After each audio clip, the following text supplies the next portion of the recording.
Tan, tan, taranã, tan, taranã, tan, tan, tan, tan, tan. É isso aí, ouvintes da Rádio My Way. Eu sou o Guilherme Cossenza. Eu sou o Marcel Pessar. E nós estamos aqui hoje só para dizer que não entramos quinta-feira no ar por problemas técnicos. Na verdade, Pois é, problemas técnicos impediram que o My Way Esporte Clube entrasse no ar e levasse para vocês todas aquelas notícias do futebol brasileiro, futebol mundial, aquelas notícias super agradáveis que vocês estão acostumados, eu tenho certeza disso. E a gente também nesse programa iria divulgar uma outra notícia. A notícia, qual é, Cotinza? O programa do My Way Esporte Clube não passará mais às quintas. Pois é, galera, nós aqui internamente resolvemos mudar o dia e a hora do programa. Então preste atenção, você que está acostumado com o My Way Esporte Clube às quintas-feiras às 20h30. A partir de semana que vem...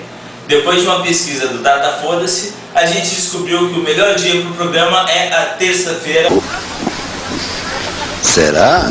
Acabou, tá liberado, próximo. É isso aí, galera.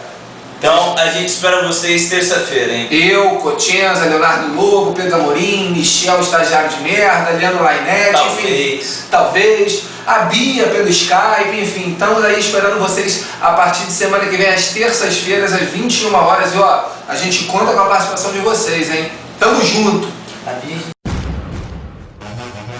Só aqui na Rádio My Way.